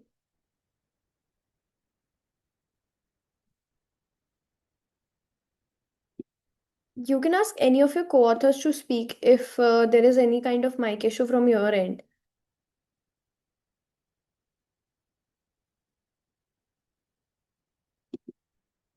Still not able to hear you. No, you're not audible.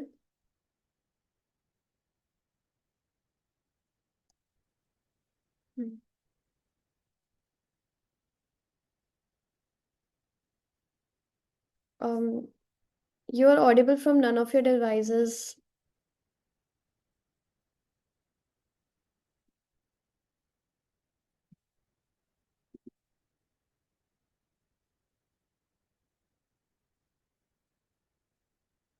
Okay.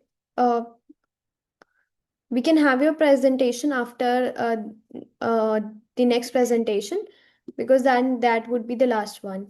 Do we have Sara Sayyed to present the paper titled AI Powered ESG Finance and Spending Analyzer, Enabling Ethical Transaction Level Insights for Am I Consumers? audible, ma'am? Yeah. You're audible. हाँ जी आ रही है आवाज May I आपकी. present, ma'am? हाँ जी yes. You may please share your screen and start presenting.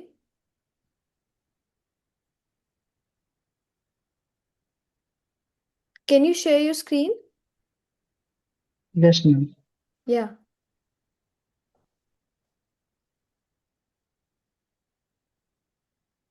Yeah. Is Please it start visible, with ma'am? your. Yeah, it is visible. You may wait. Yeah, it is visible. You may please start with your presentation. Okay. Good afternoon, one and all. Myself, S. Kumar, the PhD scholar of Department of Electronics and Telecommunication of VSUT Burla.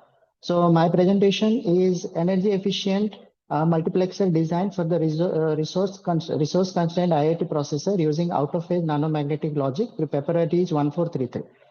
So this is my presentation outline. So nowadays, the IoT processor or IoT applications are booming exponentially. They are in many sectors like smart healthcare, smart agricultural, remote sensing, which need ultra low power processor.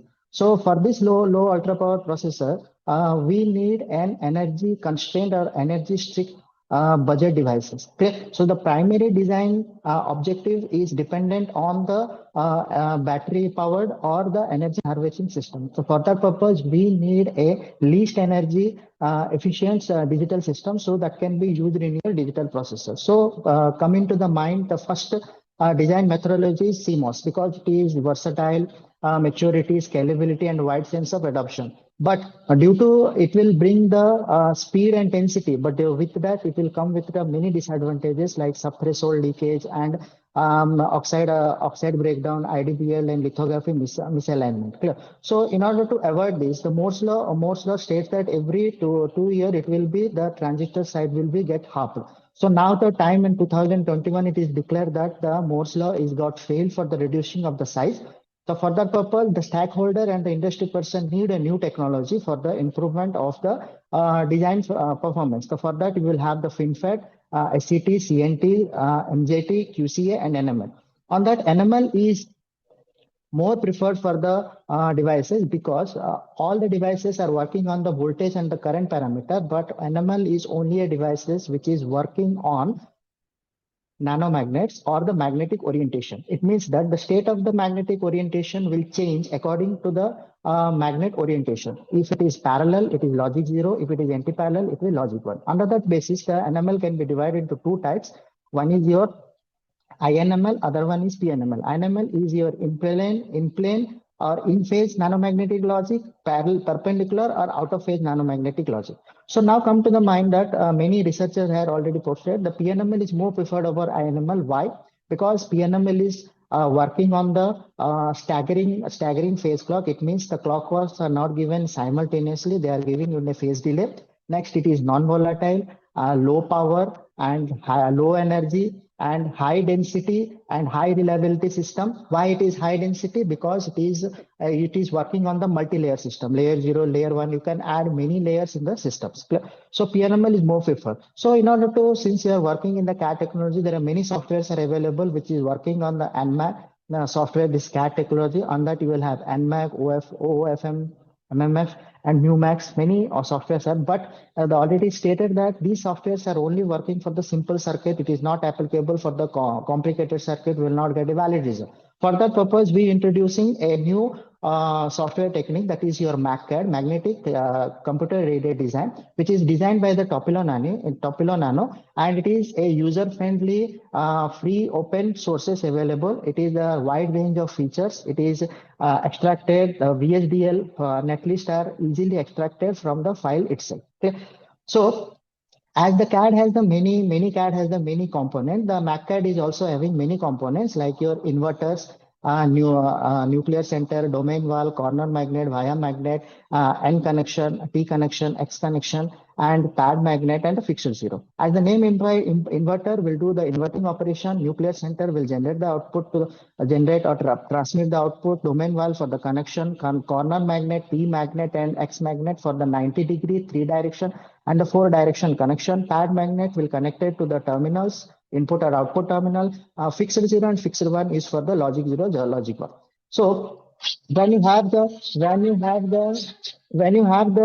MACCAD file, it will then, when you open the MACCAD file, you will have the three options. We have to choose the PNML file. Then we will have the different types of parameter like your magnetic width, grid size, interlayer space, and stake thickness. Then we design the circuit using minority voter and an inverter. Then the design system is exported.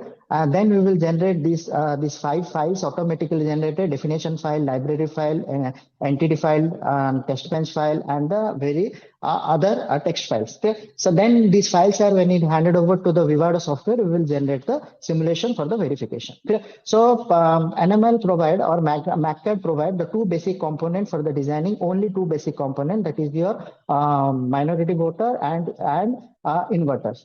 And by using this minority voter concept, A bar, B bar, A bar, C bar, B bar, C bar, we will design an AND gate where the input is A bar, 1, B bar, and OR gate A bar, 0, B bar. So now come to the multiplexer concept, which is our proposed work. As the multiplexer is a data selector or the data switching, so IoT devices mostly need this multiplexer for the switching of devices, and for that purpose, most of the energies get wasted. So for that purpose, this energy efficient microprocessor facilitates the low power signal selection, data routing among the various sensor input and the IoT nodes. It reduces the power drastically, enable the energy efficient, enable the battery life, and contribute the scalable and compact processor architecture for the next generation IoT system. So on this, in this paper, we are identified designed two multiplexers, 2:1 multiplexer. By using 2:1 multiplexer, we designed another 8:1 multiplexer. So the 2:1 multiplexer is a multiplexer where the two input D0 and D1 and the select line S and one output Y. Clear? So as the generation normal output says that it is having two AND gate. It is having two AND gate, D0 S bar and D1 S, and one OR gate with the combination of the two. And minority voter 1 take the input D0 bar 1 and S. Minority voter 2 will take D1 bar, S bar, and 1. And these complemented output of 1 and M1 and M2 is given to the M3 to generate the it generate the required output Y. Okay? So this is 2:1 multiplexer. So the 2:1 multiplexer is how many multiplier? M1, M2, M3, and the 5 inverter. So when we generated the file, we will hand it over to the Vivado. We got this waveform. Under the maximum, we will have the no delay, but we have 0, 0, 0, 0, 1 and 0, 1, 1 and 1, 1, 0. We have the little delay 0.44, 0.35 and 0.325. And the bounding area is very less because the minority voter, it is compact 5.04 micrometer square. The delay is also 7.04 and consumption is 21.72 electron volt and 0.47 is your nanowatt is the power. So by using your 4:1 multiplexer is the combination of the 7 2:1 multiplexer. So each multiplexer 2:1 multiplexer contains 3 minority voter, the 7 into 3 21 minority voter and 5 inverter 5 into 7 35 inverters are required. So here we distinguish the output as Y1 and Y2 are the two output. So there are 7. So Y1 is generated from your multiplexer 1, 2 and 5 and Y2 is generated from the multiplexer 3, 5 and 7. Okay? So and this inverted output are handed over to the multiplexer 7 which is consisting of 19, 20 and 21 which will generate the output Y. Okay? So when we have this Y1 is the combination of the M1, M2, M3 first multiplexer. M4, M5, M6, 7 multiplexer with the select line 0, data line D1, D2, D3, D4. And similarly, it is handed over to the fifth multiplexer 13, 14, and 15. Okay? And Y2 is the fourth multiplexer for 7, 8, 9, and sixth multiplexer 10, 11, 12, which is the select line S1. Which is also select line S0 and which is given to the multiplexer sixth multiplexer 15, 16 and 16, 17 and 18 with the select line S1. It will generate output Y1 and Y2. This Y1, Y2 is given to the multiplexer, last multiplexer, seventh multiplexer, which is the combination of 19, 20 and 21, which will take the complemented output Y1, Y2 and with the select line S2, it will generate the output Y. And output Y is exactly matches with the original conventional 8:1 multiplexer. We take the data line D0 to D7 and generate the output with the select line S2, S1 and S0. So when these signals are given to the Vivado software, this will generate the output. And what is the computational table we got? We got the bounding area is 63.36 micrometer square. Critical path is 190 nanosecond. Energy consumption is 1251.42 electron volt and power consumption is 0.422 nanowatt.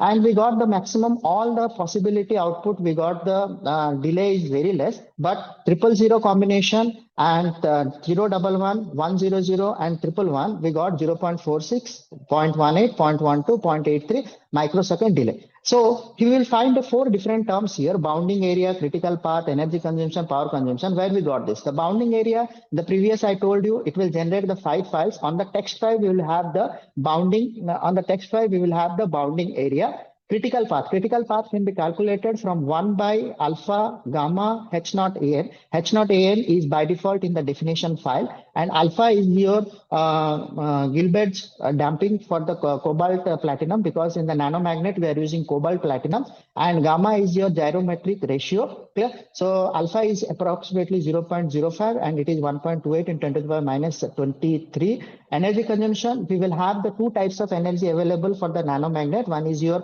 coupling, one is your dipole coupling energy that is given by your ED, and another E0 is your switching energy. The combination of all the parameters are available in the definition file itself. For the each component, it is different. Okay? So next, the combination of the 2 energy will give you the total energy. When the power, as the definition of the power says, the total energy divided by the total time clock. The time clock is generated by the 1.25 into T effective into T nucleus. So T effective and T nucleus are generated in the definition file itself. So when come to the comparative analysis, every design cannot be completed without a comparison with the existing art of technology. So existing art of technology, we compare our 2:1 multiplexer and 8:1 multiplexer with the existing art of technology, art of designs, that is existing PNML and different CMOS structure like CMOS, TPL, pseudo NMOS, NMOS, LEAP and transmission gate TPL. And we designed for the check the static, pseudo, domino, dual renin and adiabatic process. So when you see the result, when we see the result, so it is approximately 99% is get improved in your energy and the power. Sorry to interrupt But you, but when you it comes have sorry to interrupt you, but you have 1 minute to conclude your presentation. Okay, ma'am. Okay, ma'am. So when it come to the dimension, it is the 25% is higher and maximum it is 78.77. So when it come to the 8:1 multiplexer concept, when it is 8:1 multiplexer, somewhere it is stuck.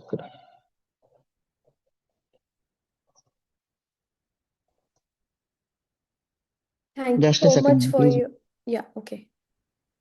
Just a ma'am, just a.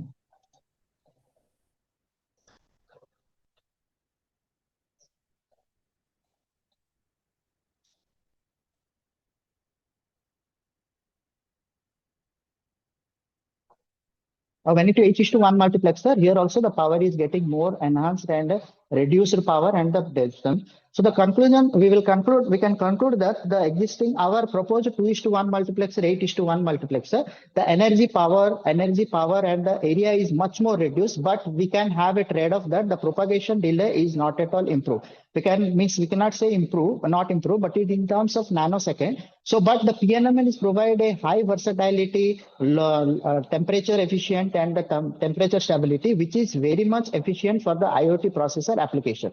For the future scope, we can add the AI/ML for the real-time decision making, enhanced fault tolerance for the autonomous environment system. So these are my references. Thank you, ma'am. Thank you so much for your presentation. Sir, do you have any questions? Yeah, I have one question. So like as you're doing it out of phase synchronization, as you mentioned, like about the PNN, the phase, the delay that you're trying to. So this out of phase magnetic coupling, like how is going to be effective in terms of logic propagation delay? The logic propagation delay is the maximum magnetic wire, sir, which is connected between output to input. So for that purpose, for the compactness, we are using magnetic votors. So magnetic votors, as it is given in the system, that it is having the three combinations. Clear? So three combinations is there. So in these three combinations, we will have blue color and one orange color. It means that the logic is it is provide A bar, B bar, B bar, C bar, C bar, A bar. But one is at the layer 0, other one is at the layer 1. Means the no information is interfering with the one layer with the other layer. So information will pass smoothly without any interface. This is only possible in the PNML structure. But when it comes to because PNML means perpendicular out of phase, means as the name implies out of phase, the clocks are not simultaneously given. It is given in the staggered form. But in phase means it is all the phases are given in the simultaneously, so that there may be a chances of the power loss. But since you are giving out of phase, so one logic is completed, it will not wait for the another simultaneously the clock. So for that purpose, the propagation delay of PNML is much more less compared to INML. But we are confirming that it is not as per the prediction of CMOS. CMOS is having very low because it is the cadence due to the cadence software. But PNML will not is providing very low energy compared to CMOS in any technology, whether it is transmission gate or dual DPI or any processor, static, dynamic, anything you will go, power consumption is very much less compared to the existing And state of art of CMOS technology. Last one thing, I hope you are managing also the magnetic noise that is coming into high order mux. Yes, a magnetic noise means this scenario till not developed in the practical prototype, sir. So when it developed in the practical prototype, then there may be, we find the noise reduction techniques we may use for the shielding effect. But till now, still it is in the research field, not in the prototype field. So when the prototype field will come, then the external magnetic field also will affect this magnet orientation. So for that purpose, we will have, but this magnetic orientation will not affect it because the size of the magnet is nano, very less. because its gyroscopic coefficient is 1.10 to the power 1.28 into 10 to the power minus 23, means its volume is also very less. So the external noise, it will not affect much to the system. Okay, all right, thank you. Thank you so much for your presentation. We'll be moving on to our last presentation.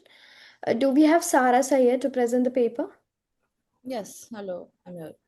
Yeah, Sarah, you may please start with the presentation. Yeah, just a moment.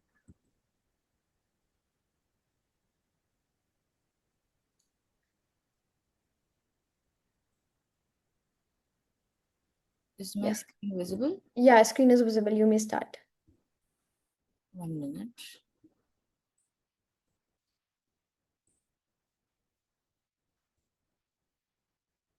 Okay. So good afternoon, everybody. I'll be presenting our work and a paper titled AI-powered ESG Finance and Spending Analyzer today. Before getting into the system itself, I want to briefly set the context for why we felt this problem was worth solving. Over the last few years, ESG, which is environmental, social, and governance metrics, have become central to institutional finance. Asset managers use them for long term risk modeling, or regulators increasingly reference them for compliance, and agencies rely on them to assess sustainability exposure. What's interesting, though, is that ESG has largely evolved as an institutional abstraction. It lives in annual reports, fund disclosures, corporate dashboards, but at the same time, individual consumers who collectively drive a massive portion of economic activity are almost completely disconnected from this ESG ecosystem.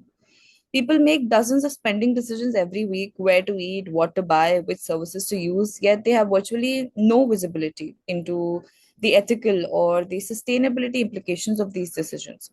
This disconnect is what motivated our work, and importantly, we approach this not as a behavioral question, but as a technical systems problem, which is what exactly breaks when we try to apply ESG at the consumer level, and how can we fix that technically. So, to understand the gap, it's important to understand how existing ESG systems are designed. Institutional ESG analytics assume a very controlled environment. You're dealing with listed companies, standardized disclosures, ticker symbols, and curated data pipelines. Even when machine learning models are involved, there is often significant analyst oversight and post processing. Consumer transactions data violates almost all of these assumptions. Transaction descriptions are short, noisy, inconsistent, and often anonymized. They include abbreviations, payment processor names, internal bank codes, and aliases. In many cases, the actual parent company is not directly visible at all. For example, a transaction might reference a payment gateway rather than the actual merchant, or use a truncated vendor string that has no obvious mapping. Because of this, personal finance applications intentionally avoid ESG analysis. They focus on budgeting, categorization, and visualization, problems that can tolerate noise and ambiguity. On the other side, corporate ESG platforms are simply not designed to work with raw consumer data. They assume clean identifiers and structured inputs. So the gap here is not just conceptual, it is structural. There is no reliable mechanism today that maps raw consumer transactions to ESG aware entities in a way that is accurate, scalable, and at the same time explainable. Recognizing this framed our entire approach. So, our key ideas emerged from there. Instead of treating ESG scoring as the primary challenge, we treat merchant resolution as the central AI problem. If you cannot reliably answer who did this transaction actually go to, then any ESG score you compute is essentially meaningless because it's attached to the wrong entity. Based on this framing, our contributions are structured as follows. Firstly, we construct a publicly sourced ESG master database. We deliberately rely on public sources like Y Finance and Sustain Analytics to ensure transparency and reproducibility. This also allows our work to be audited and extended by others. We normalize ESG scores across providers because inter-provider disagreement is a well-documented issue in ESG literature. Without normalization, comparisons become misleading. Second, we design an NLP-driven merchant resolution pipeline that operates directly on raw Sarah, we transactions. cannot see your PPT. Hello? Visible, Yeah, it's visible. It's Yeah. visible? okay. Okay. So our NLP-driven merchant resolution pipeline operates directly on raw transaction text. This is where most of the technical complexity lies and where existing ESG systems typically fail. Third, we compute ESG scores at the transaction level rather than aggregating at category or monthly levels. This allows users to see which specific sending decision contributes to ethical risk instead of hiding everything behind averages. Finally, we introduce an ethical recommendation layer that is intentionally constrained to realistic alternatives, not idealized ESG maximization. Together, these contributions reposition ESG from an institutional reporting tool to a consumer scale decision support system. Let's talk about the system architecture now. The ingestion layer performs schema validation, normalization, deduplication, currency standardization, and credit debit detection. This step, although it appears basic, but in practice it is very critical. NLP models are extremely sensitive to input noise. Even small inconsistencies in date formats, currency representations, or duplicate entries can distort downstream entity resolution. Merchant resolution is handled as an independent module. This separation is intentional. We do not allow ESG scoring to proceed unless entity resolution passes confidence thresholds. This design prevents a common failure model where incorrect entity mapping silently contaminates all downstream analytics. The ESG master database is cached locally. There are three reasons for this. We want performance, reproducibility, and auditability. Users should be able to return the system and obtain the same results without relying on live external APIs. Finally, all downstream logic, scoring, explainability, and recommendations operates on a single resolved entity representation. This ensures internal consistency and makes evaluation and debugging tractable. Overall, the architecture prioritizes robustness over aggressiveness, which is essential in financial contexts. Now, let's talk about the technical heart of the paper, the NLP-based merchant mapping. Transaction descriptions are one of the most challenging NLP inputs. They are short, they lack grammatical structure, and they often contain very little context. Traditional NLP pipelines struggle very badly in this setting. Because of this, we deliberately avoid relying on a single model. The first layer is keyword dictionaries. Now, why would we use dictionaries in 2025? Because for high frequency brands, symbolic rules outperform neural models in both precision and speed. They also allow us to explicitly encode region-specific aliases and merchant abbreviations. Second layer is a BERT-based named entity recognition model. We use BERT specifically because transformer-based models capture contextual cues far better than traditional CRF-based or rule-based NER systems. Even in very short descriptions, BERT can often detect organization-like patterns. However, BERT alone is not sufficient. Transaction texts often lack enough linguistic structure for pure NER to work reliably. This is why the third layer is fuzzy string matching. Why fuzzy matching? Is because spelling variations, abbreviations, and partial names are extremely common in financial data, and approximate similarity measures are often the only viable way to resolve them. So these three components operate as an ensemble. No single layer is trusted blindly. Importantly, we also do not force resolution. If confidence thresholds are not met, the transaction is flagged instead of guessed. This design choice avoids error propagation, which is one of the most dangerous failure models in financial NLP systems. This approach achieves approximately 85% merchant to corporation mapping accuracy while explicitly exposing uncertainty rather than hiding it. Next, once an entity is resolved, ESG scoring becomes deterministic, but interpretation remains non-trivial. We compute a composite ESG score using environment, social, and governance components, but we intentionally retain component level granularity internally. Because ESG is inherently multidimensional, a single number hides trade offs between environmental impact, labor practices, and governance quality. Explainability is therefore not an afterthought, it is built into the system. We explicitly surface which ESG dimensions influence the score and how those dimensions differ across alternatives. The recommendation engine is also deliberately constrained because unconstrained optimization leads to unrealistic or impractical suggestions. For example, recommending an entirely different category of product that does not match user intent. We restrict recommendations to the same spending category and a comparable price range, but with a higher ESG profile. This aligns better with real consumer behavior. The system is designed to support user decision making and not to enforce ethical judgments on the user. Now, let's talk about results and evaluation. Our evaluation focuses on four dimensions: how correct a model is, the coverage, the efficiency, and the usability.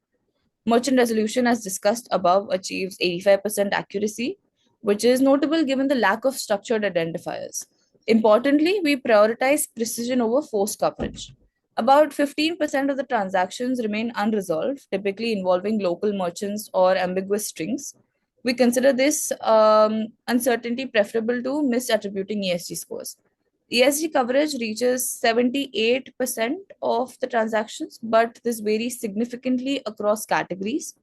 Technology and large retail show high coverage due to better disclosure, while local services show lower coverage.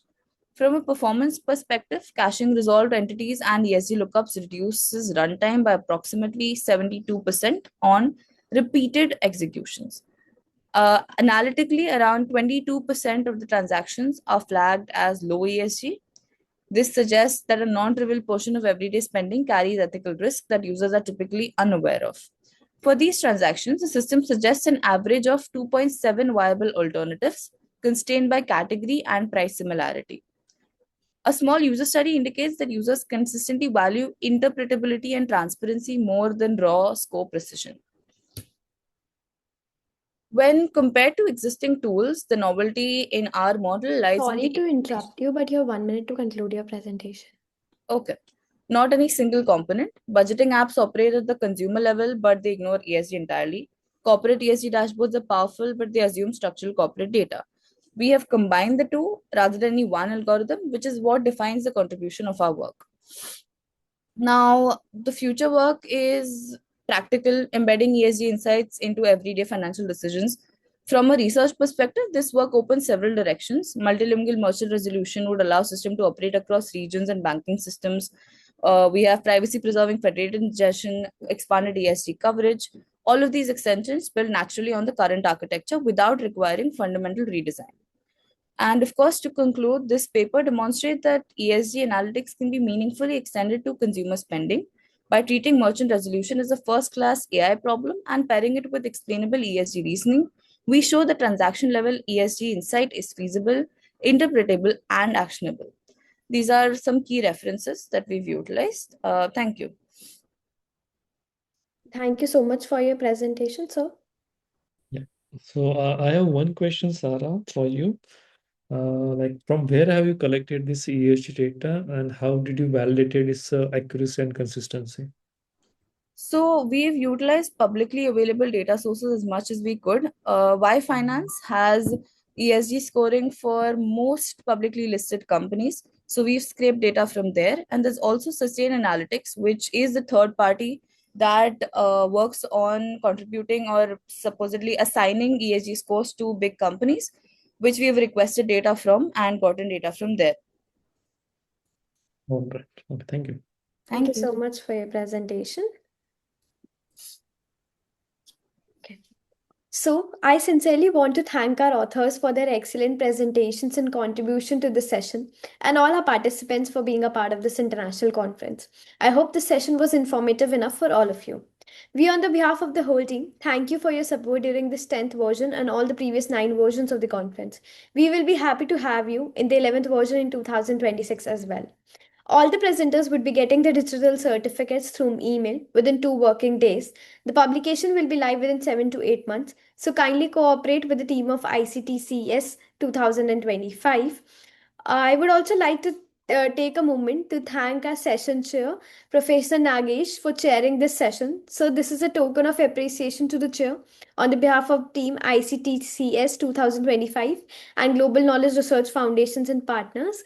Would you like to share a quick closing remark with us? Yeah, thank you, Anshika, for this great moderation.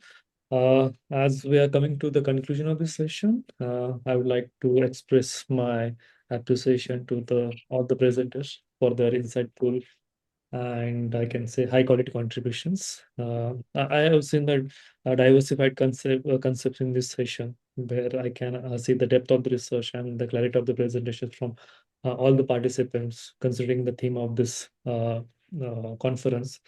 I would also like to thank the reviewers and the organizing committee for their efforts for ensuring this good quality publications and this smooth conduct of the session.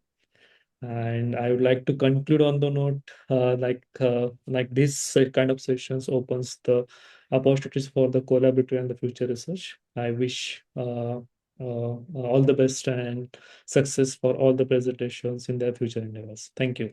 I would request everyone to kindly turn on their cameras for a quick snapshot. Thank you so much, sir, for your valuable presence. I would request everyone to kindly turn on their cameras.